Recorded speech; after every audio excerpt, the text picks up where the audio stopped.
participating states.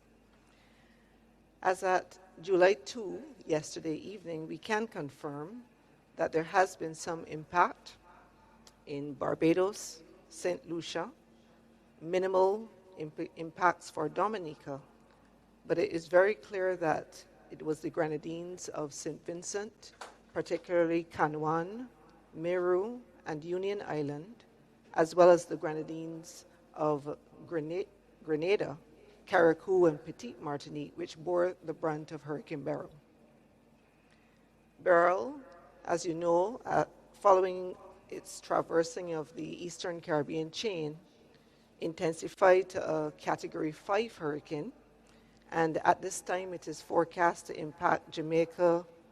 In fact, it is impacting Jamaica at this time as a Category 4 system with some potential impact on the southern coast of Haiti and potentially later today in the Cayman Islands as well. So I want to provide you with information on the country status, and I must emphasize that assessments in all participating states are still ongoing, so this is very much an initial, very preliminary picture of what has happened. With respect to Barbados, we are aware that initial damage reports include over 40 homes being damaged, with numbers expected to rise as the damage assessment continues. We have also confirmed significant damage to the fishing sector, as well as coastal infrastructure, particularly along the south coast of the island. It is reported that over 200 boats were damaged, and there were partial road obstructions due to debris as well as fallen trees. The damage assessments, of course, will give us a full understanding of the extent of the impact and will also guide recovery. With respect to St. Lucia, significant damage was experienced in the southern section of St. Lucia, specifically in the area of Soufriere, along the waterfront, and there were also reports of landslides as well as fallen trees. And St. Lucia has mobilized, as Barbados, its internal resources to treat the impact so far. With respect to Tobago, there were reports of damage across the Twin Island state of Trinidad and Tobago, reports of power outages as well as water disruption on Tobago, and temporary blocked roadways on both islands. Dominica indicated that there was minimal damage. So at this time, we, of course, are awaiting the details of the damage assessment from those participating states. So let us look more specifically at St. Vincent and the Grenadines at the preliminary assessments. And I will look at these island by island. So with respect to Canouan, which has a total population of approximately 12,600 persons, we know that 100% of that population was affected. There is an estimated 90% of the houses that were damaged, either extensively or destroyed. The police station in Charlestown is also known to have lost its roof. In terms of access, the runway has been cleared, and we've confirmed through an aerial recce that the surface of that runway is intact and it is usable. With respect to Union Island, which has a total population of 3,000, the full population was also affected by Beryl. There's been extensive damage to the island.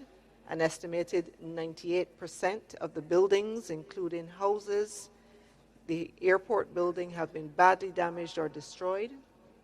The control tower of the airport was also destroyed, and the hospital roof was also destroyed. The power plant at building on Union Island has received significant damage, and approximately 30% of the solar photovoltaic panels at the solar farm have also been damaged or destroyed. We are aware through indications from the Honorable Prime Minister that facility is being made for those persons who wish to do so to be evacuated using the fast ferry. With respect to Meru, The total population of approximately 300 persons was also affected. 90% of the housing stock and buildings have been damaged or destroyed. Palm Island, the resort on Palm Island has been significantly damaged, and the desalination plant has also been significantly damaged. Beckway has reported fared somewhat better. Initial estimates are about 10% of the houses and buildings suffering roof damage. We've confirmed that the airport buildings and runway are still very much usable. And with respect to Mustique, the airport also is in good condition, as well as the jetty, which has suffered very minimal damage. So those islands appear to have fared much better. With respect to Petite Martinique, there's an estimated 80% of the houses and buildings on that island which were extensively damaged or destroyed. So, colleagues, the overall picture with respect to the Grenadine Islands is quite significant, severe, and of course the focus at this time is on the population, which has been significantly impacted. They're also exposed, so there are considerations related to urgent shelter for those persons. With respect to Grenada, there have been reports of damage in the north of Grenada that is being assessed. Carriacou, one of the Grenadine Islands with a population of approximately 6,081, the total population has also been affected, so shelter is a significant consideration here as well. Initial reports are that the majority of homes and buildings on that island have been extensively damaged. The majority of the persons who have been affected are currently sheltering in place with temporary arrangements. The Emergency Operations Center on that island was activated yesterday with some additional reinforcement from mainland Grenada, and the coordination operations have commenced. The government of Grenada is also mobilizing food for distribution, and initial damage assessment has been initiated on that island. Communication also significantly compromised. With respect to Petite Martinique, with a population of estimated 900 persons, the full population has also been affected. The majority of the homes and buildings on that island were also extensively damaged or destroyed. The majority of the population on island is also sheltering in place with temporary arrangements. The government is mobilizing food for distribution, and we do have reports of persons in shelter in Petite Martinique, but those numbers are being confirmed. So we have an initial picture, but it is certainly sufficient to allow us to focus the response efforts, even as we await the final damage assessment indications. So what has been the response through the regional response mechanism, which is coordinated by CDEMA? The CDEMA coordinating unit activated the regional coordination plan at 5 a.m. on the 29th of June. Our regional coordination center was activated on the 30th of June to address the response. There was an emergency meeting of the heads of government of CARICOM yesterday on the 2nd of July to discuss and make provision for how the community will be supporting its neighbors who have been impacted, and I want to express my thanks to the heads of government of the community for their support. With respect to regional coordination, CDEMA has convened to date 4 meetings of the Caribbean Development Partner Group, which pulls together our participating states, CARICOM regional institutions, as well as UN organizations and other private sector, non-governmental, as well as civil society organizations to support a coordinated response. I accompanied Ms. Michelle Forbes, the Director of the National Emergency Management Organization of St. Vincent and the Grenadines, NEMO, on an aerial reconnaissance of St. Vincent and its Grenadines, as well as the Grenadines of Grenada yesterday. This mission was facilitated by the Regional Security System, and we want to thank the RSS for its continued support. The mission did provide a comprehensive view of the status with respect to the housing as well as buildings on islands and critical facilities, and allowing us to really prioritize how we would task the regional response teams which would be supporting, and I'll say a little bit more about that shortly. We have activated within the Regional Coordination Center a number of thematic groups, including the Relief and Logistics thematic group, and this group, co-chaired by CDEMA and the World Food Programme, are in the process of establishing a relief transshipment hub at Shed 1 of the Barbados port. A site visit was conducted, and we expect to commence those operations later today. We want to thank the World Food Programme for activating their arrangements with Massey Distribution, and we will be undertaking the packaging of food items to be distributed to families containing ready-to-eat foods given the situation on the ground, and both St. Vincent and the Grenadines and Grenada will benefit from this. We also want to thank the operators who have indicated a pledge of support to the hub, which include the Barbados Red Cross, the Rotary International, as well as the Duke of Edinburgh Award Scheme. We want to thank them for their support. With respect to emergency telecommunications, we have deployed a CARICOM emergency telecommunications team to St. Vincent and the Grenadines with telecommunications supplies, which include mobile communication systems comprising laptops, power supplies, Starlink satellite internet service, as well as solar power generators so that these can function independently. And a similar deployment will be made to Grenada to support its Grenadines. A rapid needs assessment team was deployed to St. Vincent and the Grenadines yesterday, and this was facilitated via the Guyana Defense Force Air Wing, and we want to express thanks to them and also to the Regional Security System for facilitation of that movement. The members of that rapid needs assessment team are very diverse, and I will try to highlight as I go through the various entities providing support in just a short while. We have also had significant support by the participating states of the CDEMA system, and we want to thank the national disaster coordinators of all of our participating states for rallying around their colleagues at this time. Antigua and Barbuda, in particular, has provided coordination of support out of Antigua. They have also provided a suite of relief items, ice, water, human resources in the form of search and rescue and security contingents, supporting the RSS efforts in that regard. They've supported the CARICOM disaster relief unit team, as well as other response personnel. The government of Barbados has facilitated through the access to the Bridgetown port for the purposes of the transshipment hub, and also provided human resources to the Rapid Needs Assessment Team. We want to thank the Coastal Zone Management Unit in that regard.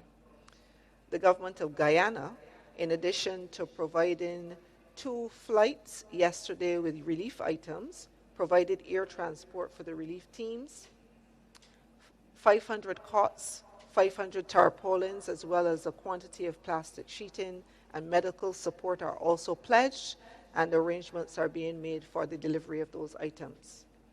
The government of St. Kitts and Nevis has also provided relief items, supported the security contingent, the CARICOM Disaster Relief Unit membership, and have also offered additional technical support personnel. Trinidad and Tobago, the sub-regional focal point for the southern region of CDEMA, has dispatched relief items to the impacted states yesterday We also have members from Trinidad and Tobago being deployed to support the Emergency Operations Center efforts in Carriacou and Petit Martinique, and they're scheduled to arrive in those islands today. And we also have had the support of the Air Guard of the Trinidad and Tobago Defense Force undertaking a number of actions, including supporting aerial reconnaissance and the movement of personnel, and we want to thank them in that regard. 2 fast ferries have also been made available by the government of Trinidad and Tobago to support the transport of personnel and relief items. So as you can see, colleagues, the region has really been rallying, and we want to thank them. We also know that other CDEMA participating states are undertaking actions at this time to support our neighbors, and as that information comes to hand, we will ensure that it's also shared with the public. We do have a number of regional institutions as well supporting the efforts. The Caribbean Broadcasting Union supporting our rapid needs assessment team to ensure that we can get the story of what is happening with the persons in those territories available to you. The Caribbean Development Bank, which is providing personnel to support the rapid needs assessment team, as well as financial support to the regional response mechanism deployments. The Caribbean Institute for Meteorology and Hydrology has kept us fully abreast with respect to the scientific analysis as the tropical cyclone has evolved, and supported impact-based forecasting, informing the readiness actions in our states. CARICOM Impacts has been supporting on the security front. The CARICOM Private Sector Organization, CPSO, has been mobilizing efforts, particularly relief supplies out of Trinidad and Tobago. The Caribbean Public Health Agency, which has provided support to the Rapid Needs Assessment Team, as well as COWASA, which is the Caribbean Water and Wastewater Organization. We also have a number of United Nations organizations supporting our efforts, and there are many of these. The Food and Agriculture Organization is supporting. The International Organization for Migration has been supporting us here and leading the thematic group looking at shelter solutions for those persons who have been displaced. We have the Pan American Health Organization supporting us with respect to health efforts. The World Food Program has also been actively engaged as co-chairs of the Emergency Logistics and Relief Management Group. And the World Food Program is also supporting the consolidation of demands and available supplies through the use of the CARICOM logistics system in collaboration with the CDEMA team, and have also established a control tower for upstream and downstream logistics. I'd mentioned previously the activation of their arrangement for the provision of food supplies, and we really want to thank the World Food Program with respect to those efforts. Other UN organizations have pledged their support, and I want to express my thanks to the UN Resident Coordinator based here in Barbados, who has provided very sterling support with the co-chairing of the Caribbean Development Partner Group, Mr. Simon Springett, as well as the full UN family, who have pledged a number of items, and we anticipate activating those in days to come. Global Support and Development, an international NGO, you would recall that we signed an MOU last year which allows us to work collaboratively with the MV Dawn, which is a humanitarian vessel. That vessel has been activated, providing logistic support and the movement of relief supplies as well. World Central Kitchen has also reached out and responded to our call for assistance, and they're currently on the ground in St. Vincent and the Grenadines providing feeding services.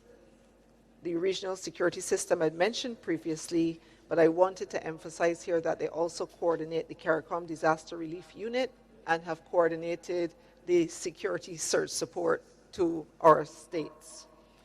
I want to acknowledge, of course, the UK Foreign Commonwealth and Development Office, who are providing financial support to the mobilization of the regional response mechanism, and they have done so for the past several years, and we continue to be appreciative of those efforts. And of course, UWI Television, we have a strong partnership with UWI, and they're here facilitating our broadcast today. So I wish to turn now to modalities for providing assistance to the impacted states. I know that as Caribbean people, we are close to our Caribbean brothers and sisters, and we want to assist. It is important that we do so in a highly coordinated way so that we are as efficient as possible and bring in really the best of the region to support our neighbors at a very difficult time. So with respect to St. Vincent and the Grenadines, we have received guidance from the government for an express preference for cash donations. Cash donations, I want to emphasize this. The account details are available to you, and I believe we will be showing those on screen sometime during the press conference, but we will also make these available via the CDEMA social media sites as well as our website, and distribute through the islands, through the channels of our National Emergency Management Coordinators. So just repeating, for St. Vincent and the Grenadines, the government has expressed a preference for cash donations.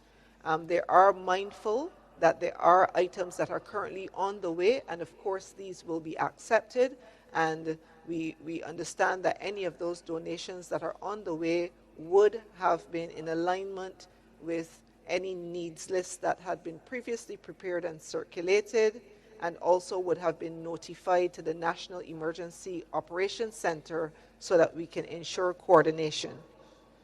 But remember, preferred cash donations for St. Vincent and the Grenadines. With respect to the government of Grenada, they have advised that they will accept cash contributions, and they will be publishing the bank account information where these cash donations can be placed as soon as we have that information available at the coordinating unit. Similarly, we will be publishing it on our social media sites and also on our websites, and distributing through our participating states via our National Emergency Management Coordinators as well. In addition, the government of Grenada has advised that a needs list has been published. We understand it was published this morning, and that the government will be accepting contributions based on items in the needs list only. And I wish to emphasize this. It is very important that if you are providing support to the government of Grenada, it must be with respect to items that appear on the needs list. Now, across the CDEMA participating states, as you know, we work as a system.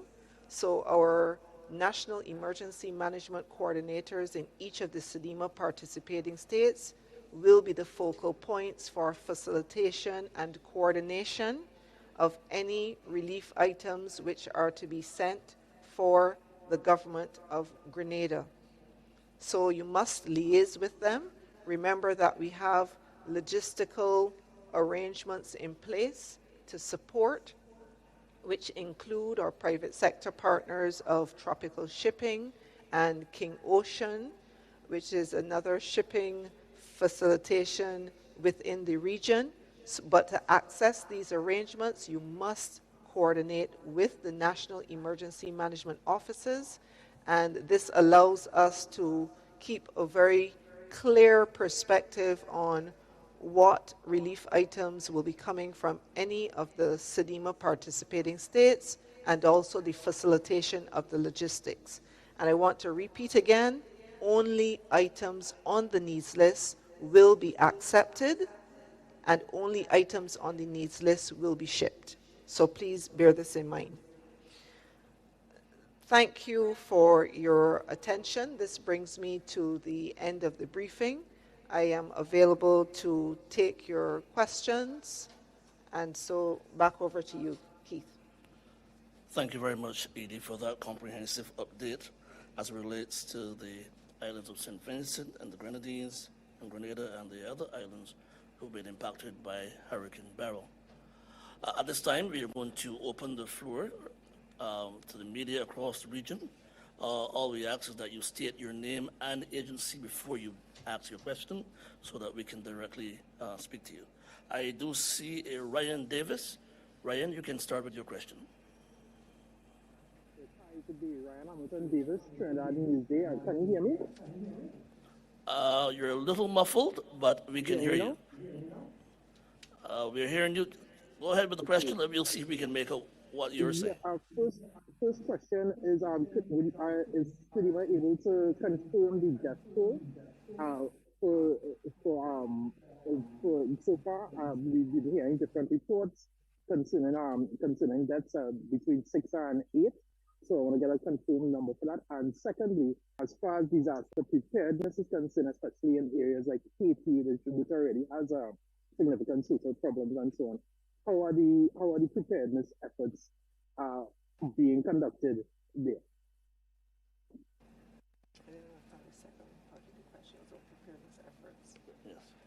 So thanks very much, Ryan. So I understood the first question as being one as to whether we can give a confirmation with respect to fatalities. The answer is no. We have not received an official report from any of the states with respect to this item. And of course, once this is available, we would make this available to the press as well. Now, your second question was a bit muffled. I understood you were asking about preparedness actions, but could you repeat for me? Sorry about that. Preparedness actions. If you can't repeat, Ryan, can you just place it? If you may, you can place it. You can place a text in the Zoom, and we'll try to get the question answered for you. I will send it via text. Thank you. Thank you very much. I see Jay. You can go ahead with your question. Just indicate your name and agency. Jay. Hi, good morning, Keith. Good morning, Ms. Riley. Good morning. I have one question. Speaking specifically... Which agency are you with? Sorry, German Abel here, SKN Vibes, WinFM. Quick question though. In terms of medical facilities and so forth, where are we with that in terms of St. Vincent and the Grenadines? Because from my recollection, they were stating that the hospital or so forth was actually damaged. Can you address that specifically? Thanks. Yes, thank you. At this time, we have not had any requests from either of the states for surge support on the medical side. Please bear in mind that even though there were impacts to Grenada as well as to St. Vincent, that both of these islands are still operational. The capitals are very much operational, so the hospitals, medical arrangements on the main islands are still intact. We do know that there were medical personnel deployed from Grenada into the impact zone of Carriacou and Petit Martinique yesterday morning. But at this time, we have no specific requests for augmentation of the national level medical capabilities. Thank you, Jay, for your question. Dennis Chabral from Guyana. Please go ahead with your question. Good day, Dennis Chabral, Caribbean News Desk and Demerara Waves. Can you say what preparations are currently being made at this moment to respond to the situations in Jamaica and the Cayman Islands? And secondly, why after so many decades of preparedness, CDEMA and its previous organization have not found a way to ensure that there are adequate, secure telecommunications facilities to deal with situations like these? Here it is in 2024, we're seeing islands cut off from the rest of the Caribbean and the world because telecommunication systems have gone down. Why haven't you tried to fix this so immediately after the storm passes, you've got facilities that can be erected and communication started? Thank you very much, Dennis, for your question. So with respect to the preparedness actions for Jamaica and the Cayman Islands, so we have activated our regional response mechanism, and it is on standby to support Jamaica. We were in discussions with Jamaica on the operational scenario that they were anticipating, including looking at matters of potential population to be affected, etc. So the arrangements are on standby, including the CARICOM Disaster Relief Unit that's there. We are also looking at having appropriate surge support available for them as well. One of the things I want to draw the media's attention to is that this is quite a complex operation that is happening in the region. Many of you may be aware that we have 4 geographical subregions within CDEMA, which allow us to provide more effective response to our states. And you probably will realize that Beryl has in fact threatened 3 of those subregions, the one led by Barbados. In fact, all of the countries within the Barbados subregion were actually under threat at the same time, and those include Dominica, St. Lucia, and St. Vincent and the Grenadines. And within the southern subregion, which is coordinated by Trinidad and Tobago, the subregional focal point itself was under threat, as well as Grenada. And we knew that Beryl was going to traverse the Caribbean Sea and provide a bit of a concern for Jamaica, which is the subregional focal point in the northwest. And of course, Jamaica is very important within our system because of the significant assets that they hold, etc. So I'm raising this point to say that what we have done is try to strategically utilize those states which have not been under threat to provide the horizontal cooperation support, and we've collaborated very closely with our partners.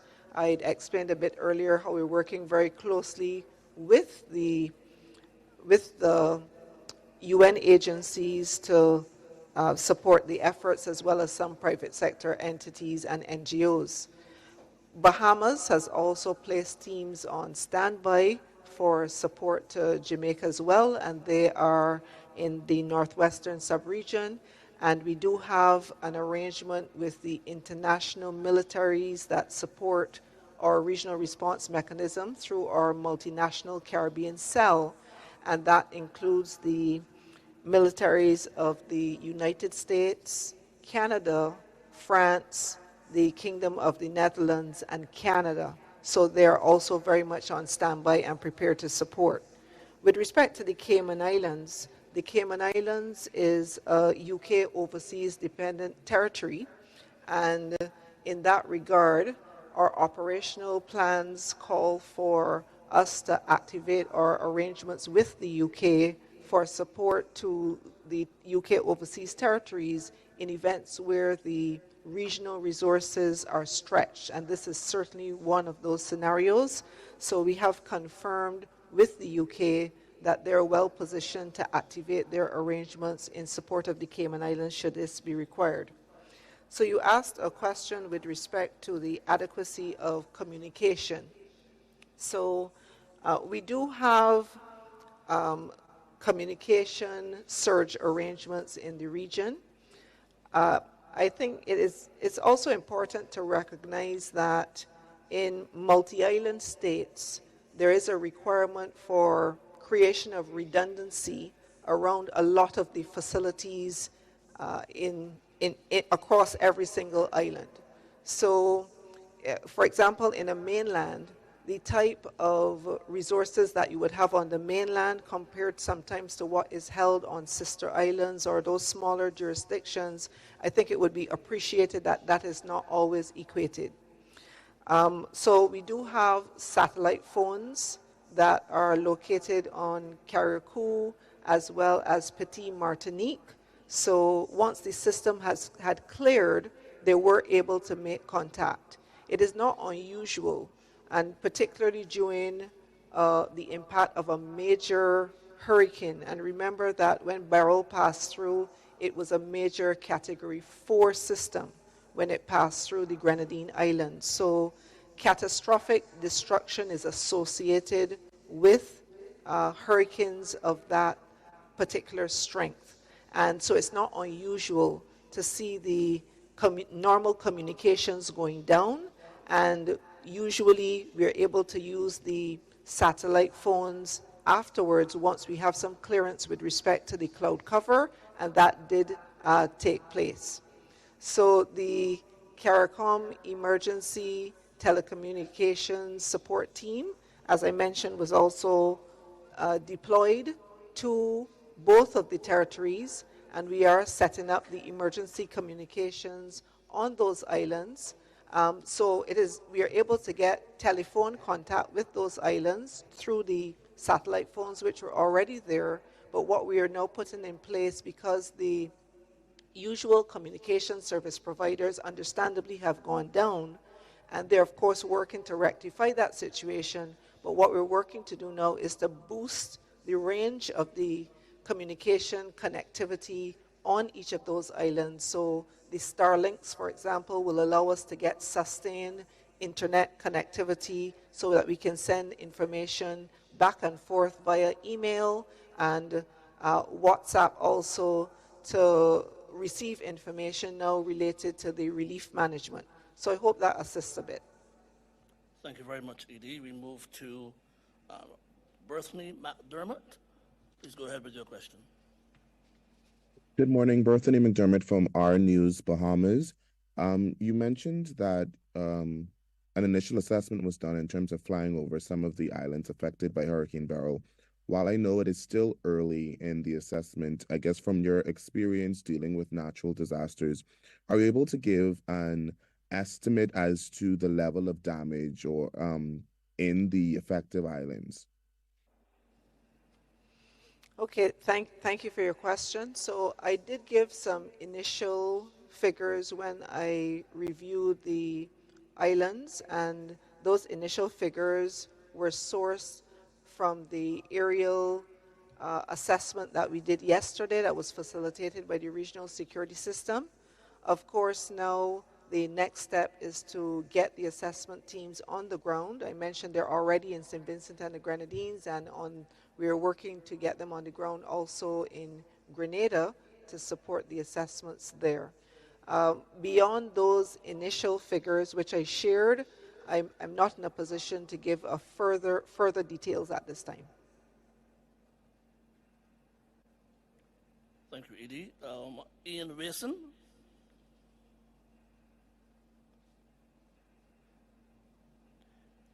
Hello, good morning. Good morning, Ian. Morning, Jesse Ramdale from CNC3 News.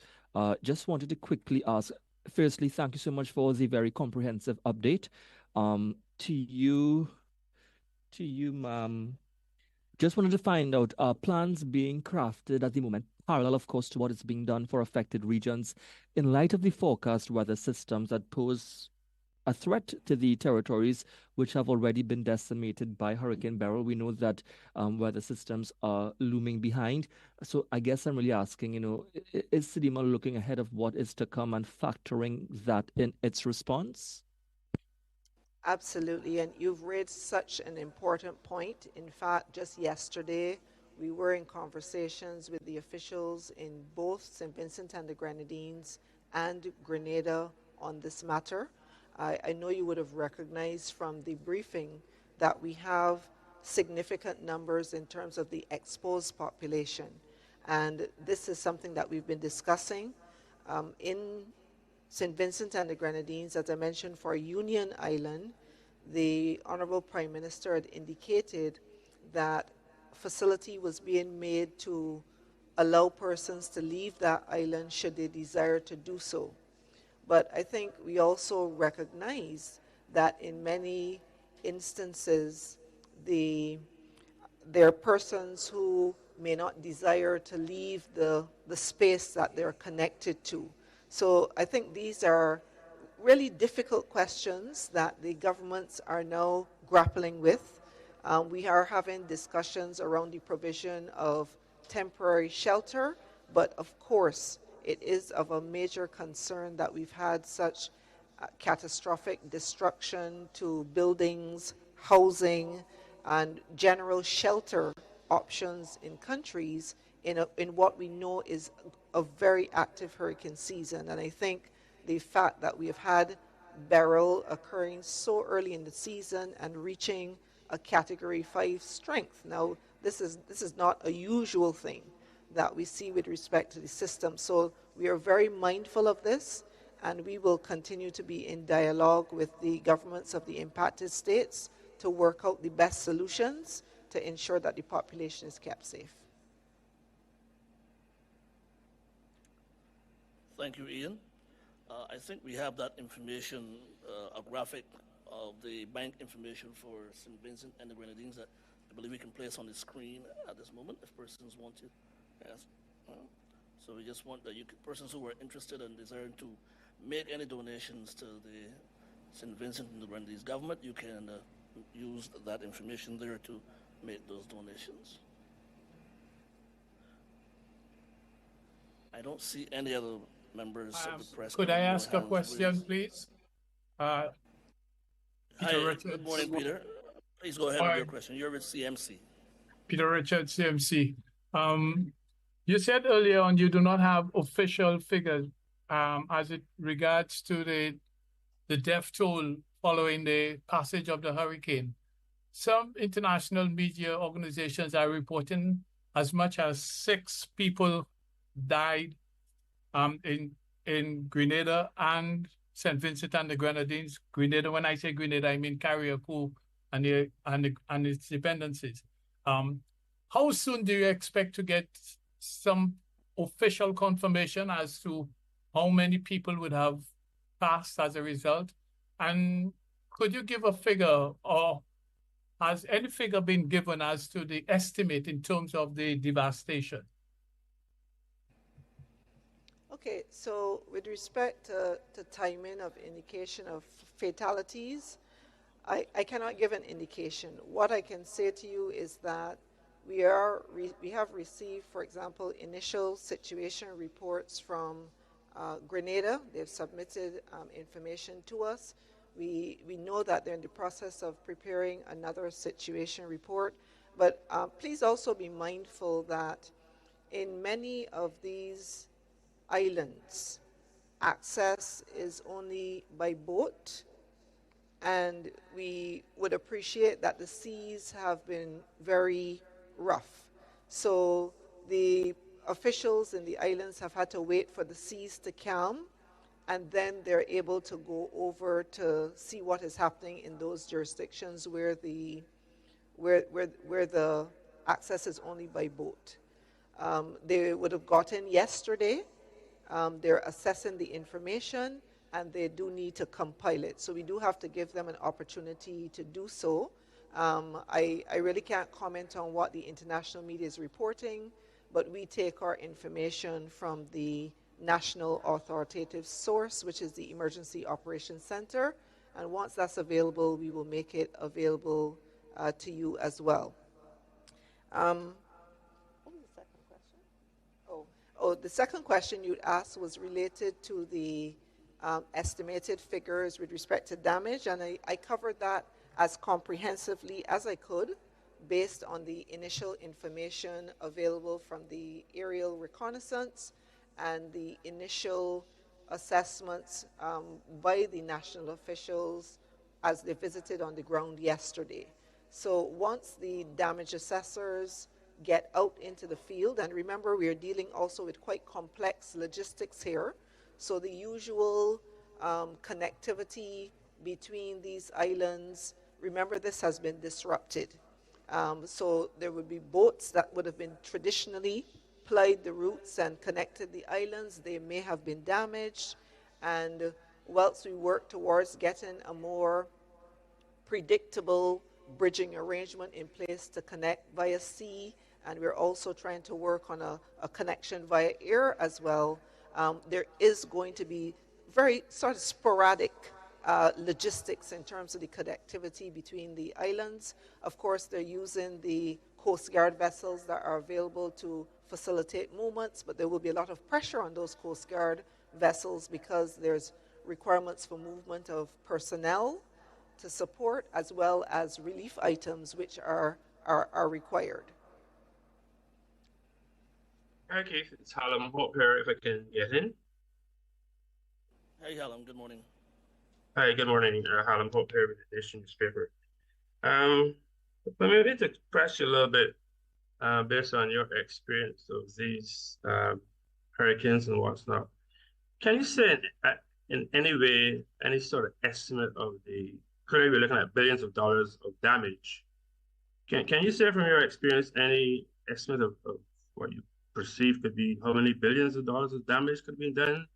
They're looking at, for example, the Grenadines as well, both the Grenadines, the Grenadines and Grenada. Thanks for the question, Hallam. So I know you'll appreciate that, every emergency is very different and impact different jurisdictions as well. So it is difficult to use figures of damage and loss from a previous event and apply it to the current event.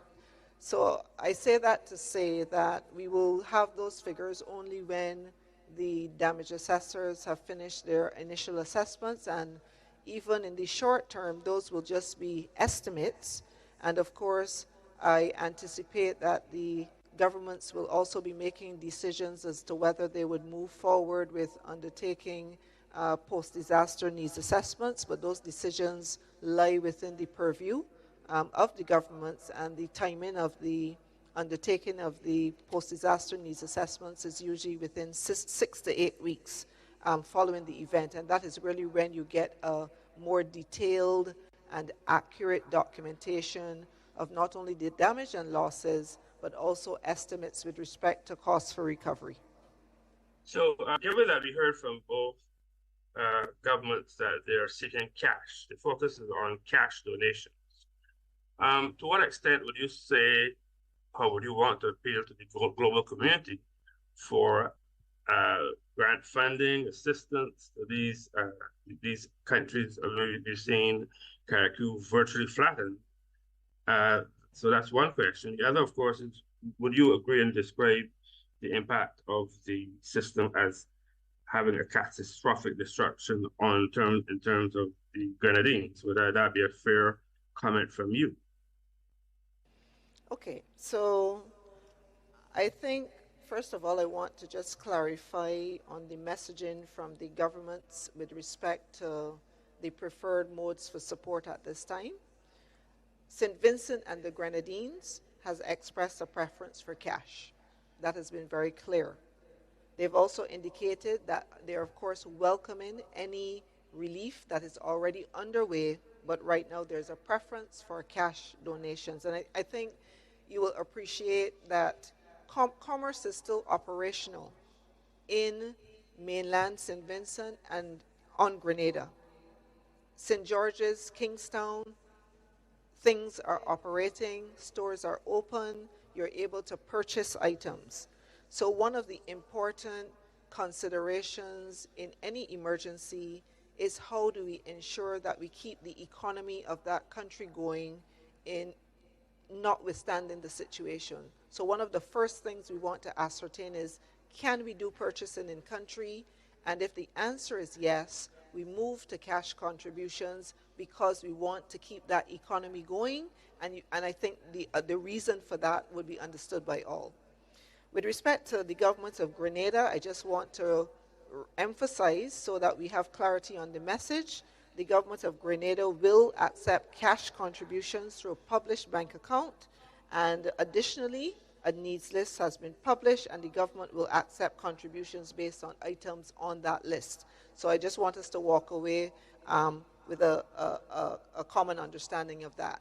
So with respect to the question that you raised then about what I understand you to be asking me about matters of the financing of the recovery. So this is really a matter, recovery is a matter that really sits within the purview of the countries themselves, and there will be arrangements from various entities in terms of what could potentially be on offer. I am aware that some of our regional partners, for example, the Caribbean Development Bank, has already indicated to us that they've started their reach outs to the governments of the states to have discussions around what type of facilities would be available to support. and I anticipate that they will be having similar discussions with other international financing organizations as well. So my question is, would you say, I mean, I've heard the media talk about devastation and all that sort of thing, but would you say that from your perspective that the hurricane has had a devastating and catastrophic effect on these Grenadine Islands? Would that be correct to say so? The quote you're saying such? I would say, yeah, Hallam, I do apologize. I did miss that last part of your question. So the word catastrophic impact cannot be used as a broad brush. I think you have to look individually at the specific islands and the damage that was sustained at the level of the individual Grenadine islands. So with respect to Carriacou and Petit Martinique, that descriptor could be given based on what we saw when we flew over. Also, it could be applied to Union Island, certainly for the St. Vincent Grenadines. From the flyover, it was clear that Union was the worst damage of all of the Grenadine Islands, but then you had very extensive impacts on Meru and Canouan as well. And as I didn't describe, you realize that there was then to a lesser extent damage on Mustique as well as Grenadine Islands like Bequia. So I think it's very important in the media's reporting of the event that we really disaggregate the Grenadine Islands and ensure that in the reporting that we're very accurate with respect to which of the Grenadine Islands has sustained what type of damage. And I think this will be very important also for general communication in supporting the governments in the message that they are going to be bringing out around the damage as well. My final question has to do, I have one last question, if possible. Go ahead, Alan. Yeah. You would have mentioned that the government of St. Vincent and the Grenadines had indicated it is keen or is prepared for evacuation. I heard that general statement about evacuation of people. Can you at this stage give any sort of details on that? Like, where would people be evacuated and how would they be evacuated? Any details on that? Thanks. My final question. Okay, so I don't know if we would apply a blanket term of evacuation, and I was trying to be careful in my phrasing, because what was indicated by the Prime Minister is that provision is being made for persons who have a preference to leave Union Island to do so. And a fast ferry was made available when we flew over yesterday. In fact, the fast ferry was in port, and I did see persons lined up along the jetty, and I can only imagine, I can't say definitively, that they were about to board to leave. So there's been no conversation around mass evacuation of the islands at this time. There has been provision by the government of St. Vincent and the Grenadines to allow persons from Union Island who may wish to do so to move over to mainland St. Vincent. So I want to make sure that that language and messaging is very clear because we want to ensure to be consistent with the indications of the Honorable Prime Minister. Thank you so much. Hi, good morning. Chassi Gonzalez, Trinidad Express newspaper. We wanted to know, has there been any lessons learned following Ivan in 2004 that are being applied to the Caribbean's response to this latest disaster? I would say absolutely. You know, Ivan was one of the experiences that we had which really taught us as a regional system that we had to plan more robustly for multi-country impacts in the Caribbean. And in fact, many things were born out of Ivan, including the expansion of the capabilities of our response teams. For example, the CARICOM Disaster Relief Unit, we had a full relook at that, and deepen the capability. We've also invested in additional training of human resources across our states to support operations within emergency operations centers, damage assessment. We've also learned the importance of really working with partners, for example, the Caribbean Association of Fire Chiefs, who now play a very strong leading role in the coordination of any matters related to search and rescue. And you probably are also aware that the Caribbean Catastrophe Risk Insurance Facility, which is now the CRIF SPC, was born out of the Ivan experience. So there have been many lessons that have been learned, and we've sought to integrate them into the way that we are facilitating the responses for our states. I think the question of resilience, though, really continues to be at the forefront. And the real vulnerability of our region as it relates to climate change, this is really coming to the fore. You would realize that this year we have had the warmest ocean temperatures on record. And these are things that we have to pay attention to, because what has happened with Beryl in terms of the rapid intensification and the destructive path that has resulted from that, these are things that are going to become much more common in not only our Caribbean space, but in other spaces as well. And we have to remember that climate change is not only affecting the severity and intensity of the cyclones, but on the broader hydrometeorological side, we are seeing things like excess heat. And it's very unusual for us in the Caribbean to have heat warnings, but this is happening now. And in fact, we have indications from the Caribbean Institute for Meteorology and Hydrology that we will be experiencing even more extreme heat later on this year. Similarly, we have situations of more frequent and intense droughts. And in fact, some of the territories had been experiencing extensive drought prior to the impact of Beryl. And what this does is to set up the antecedent conditions which really make the potential for landslides even higher.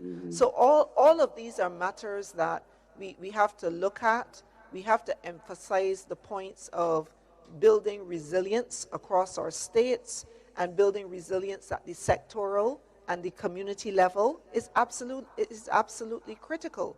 And we often like to say that even in the midst of the destruction of events, we have opportunities. And the opportunity is certainly here to push for resilient recovery. We are looking to, the governments of these territories are seeking now to rebuild much of the infrastructure on these islands, in situations where you have airports or hospitals, which are rendered now in a situation where they cannot be used, and we have to potentially rebuild. There is an opportunity now to look at matters of design criteria so that we recognize we are looking at situations where catastrophic Category 5 systems are potentially going to come through the region with greater frequency. So this is the kind of criteria that we're using now to do our building, and also taking into account the fact that we have very multiple hazards that affect our region. So you need to look at things like earthquake, like flood. So we can put that multi-hazard lens on the design criteria for how we undertake the recovery. So this is going to be a very important part of the recovery process. Is the CDEMA informing CARICOM that we need to build that resilience now, or continue building that resilience, because things are about to get worse? Is that what is going on? Well, CDEMA is CARICOM. Yeah. We are part of the CARICOM family. We are the arm that deals with matters related to disaster risk management. We do a lot of work under our programming with our states. In fact, we have just completed work in collaboration with the Caribbean Development Bank, OECS, and the CARICOM organization, CARICOM Regional Organization for Standards and Quality CrossQ, on revising a code of practice for strengthening small residential construction. And this code allows for cost-effective construction of homes which are resilient to Category 5 hurricane winds, as well as earthquakes, Richter 7, 7 on the Richter scale. So even though we, of course, you may see and speak to CDEMA a lot around events, behind the scenes, as a regular part of our resilience building, this is what we do. And we are promoting these products. We're working with CANTA, the Regional Association for Training. We've integrated the Code of Practice into the CVQs, the CARICOM Vocational Qualifications, and it is now being integrated into the training regimes of post-secondary institutions across the region. So these are things that are ongoing and will continue to be a part of CDEMA's work. And of course, we have a voice, and we use that voice to advocate at the political level for the uptake of this type of work at a more rapid pace. Thank you very much, Mr. Gonzalez. We have one question from Ryan Davis, the very first question. He says, in terms of disaster preparedness, especially in places like Haiti with significant social issues prior to Hurricane Beryl, how are preparedness plans working there? Okay, so the Haiti situation is a complex one because, you know, the effective approaches and even arrangements for support to Haiti are complicated by issues around conflict. And I think members of the media are well aware of the situation which has evolved in Haiti and continues to evolve. Of course, this is a matter that CDEMA is very much keeping its eye on, because we know that humanitarian action, for it to take place effectively, it has to take place in safe spaces. What I can tell you is that the efforts of our colleagues at the Civil Protection Department in Haiti have been constrained by the realities of the conflict situation. So usual preparedness actions such as going out into the communities and ensuring that the public awareness programs are happening in that effective way where you're free to move around and interact with the communities. I think we're all very aware that this is not the current situation in Haiti. So the office there continues to do its work, but in a very constraining environment. So if you ask me if they are operating in the way they normally do with respect to preparedness actions, the answer is no. But what I can say is that they're doing the best that they can in the circumstances. Thank you very much, Edie. Any more? I don't see any more raised hands. There is a raised hand. Hello? Good morning. Yes, I have a question. Dennis. Please go ahead with your question.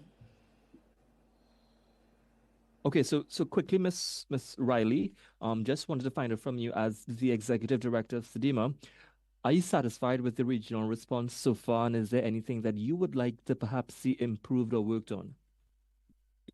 Well, I have to start by putting the response into context, and I will just revert to what I mentioned a little bit earlier. So we had a situation where 3 of our subregions were under threat, and multiple jurisdictions in those 3 subregions. We've now had significant impacts of 2 of those subregions, with Beryl currently impacting our subregional focal point in Jamaica. So in terms of satisfaction, I would say that we have done the best that we could do in a constraining situation. What I am very happy about is that as the system has passed and as the critical states which were under threat are no longer under threat, and they've indicated that the level of impact is going to require a response, which is a level 1, which is basically a local level response. What we have seen is that the states have been recommitting to executing their functions as sub-regional focal points. And this has certainly been the case with Trinidad and Tobago. So for example, we are going to be deploying personnel out of Trinidad and Tobago to support the CARICOM disaster relief unit, similarly now out of Barbados. So what we have to do in these situations is that we have to be agile. So I'm very pleased that the states that were not under threat at all, they did their best to make sure that we could put personnel on the ground, and we were able to provide responses within 24 hours of the all clear. And this is one of the aims that we have as a regional response mechanism. We were able to effect that. So I really want to thank the teams that have been working with us. I want to congratulate them. And I also want to acknowledge the staff of the coordinating unit, because we have been working non-stop now for several days, and the team has been doing a tremendous job. I want to also acknowledge the work of our partners, how they have jumped into the situation. We are coordinating well with them, and I really appreciate that level of commitment of the partners. The UN has been tremendous in really demonstrating that commitment to the regional arrangements that we have here in the Caribbean and making them work. Our entities on the security side, we had done some prior planning, of course, as we always do, because as you know, these situations, we have to anticipate potential deterioration of law and order. We've been able to get the additional security personnel on the ground. They're arriving this morning to augment national level security. So, and we have had no breakdowns of law and order that have been reported to me thus far. And as such, I'm quite satisfied with how things are going. The first of the relief efforts have already started reaching the ground. You know the logistical constraints that I've explained, but we are working through those. The relief is reaching persons, but initially it's going to be slow because we are dealing with just managing the logistics and making sure that we can put the consistency in the logistics arrangements. That is being done. So in talking to the National Emergency Management Coordinators so far, they are satisfied so far with the support that we've been able to give and how we are reinforcing that support as the days go by. Thank you very much, Executive Director Riley. Members of the media, I want to thank you so much for I the have patience. a question. I know over the last few days. Is there a question there from Dennis? Do you have a question? Yes, I just wanted to get it clear. I know it's early days yet for the hurricane season. Really and truly, in light of what is happening in Haiti, is CDEMA prepared to coordinate with authorities in Haiti to respond to the disaster? And secondly, if you'll permit, Ms. Riley, I know you have your official mechanisms in place that you have to abide by your procedures, but in future, we like to see at least some preliminary information coming out from CDEMA, so at least we get a fairly early, accurate picture of what is happening rather than waiting 2 to 3 days after. Okay, so, well, let me address that one directly. So, one of the things that we have to recognize is that even though the system was moving quickly, it was quite a big system. And we have to allow the system to clear the area. It's very important because one of the first rules with respect to humanitarian assistance is that you need to ensure the safety of those persons delivering the humanitarian assistance. We also had a situation where the Grenadine Islands, we have to look at the logistics and access to those islands. So some of them have airstrips. Some of them, the airstrips are very short. So this means that certain size aircraft cannot land there. It is restricted to very, very small aircraft. In addition, I'd mentioned that some of those islands you can only access by boat. You can only access by boat.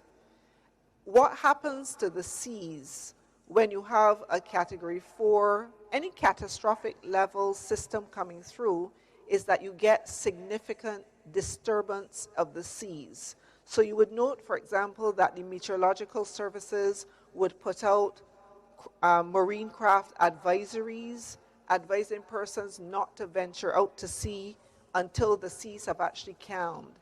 And sometimes it can take 12 to 15 hours for seas to calm. So we provide the information to you as quickly as we can, but it is also important to recognize that we can only provide information to you that we're able to obtain, and we can only obtain that information if we're able to get into the spaces that have been impacted. So I fully appreciate the appetite of the media for getting the information as quickly as possible. And at CDEMA, we have that appetite too, because information powers the work of the regional response mechanism. It is how we make the decisions as to what individual countries may or may not require and the timing with which that takes place. So the desire for timely information, it is absolutely all around. We do have to recognize the particular scenario that we are working with here, and we are working to make sure we can get the information to you as quickly as possible. We'd had a discussion yesterday because the national authorities were just getting to go in yesterday. We were not going to get information back until late yesterday evening when they returned, which we did.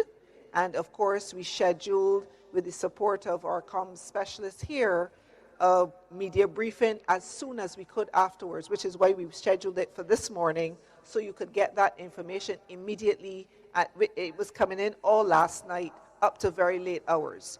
So I hope we can continue to work collaboratively with a full understanding of the context within which these operations are taking place. Thank you very much, Ms. Riley. You picked the words right out of my mouth that I would have said to Dennis. We want to be able to always give you accurate information. The Haiti question was not answered. Pardon me? The question on Haiti and whether the situation in Haiti is prohibiting them from coordinating in a big way should disaster strike there, given the fact the storm season is way down into November. Okay, yes, thank you. I apologize. I didn't circle back to that question. The reality is yes.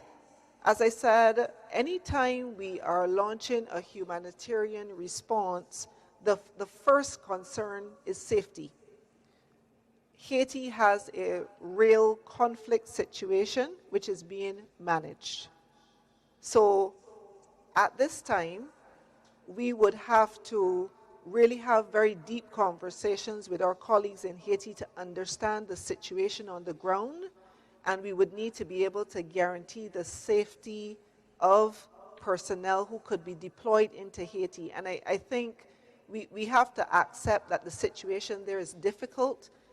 We understand that the leadership that is currently in place is doing its best to bring some level of, I don't know if to say normalcy or right-sizing, what might be the best word to use there, but they're trying to address a difficult situation. And anytime you have concerns related to law and order and safety of humanitarian workers, there is going to be a constraint. This is just a reality.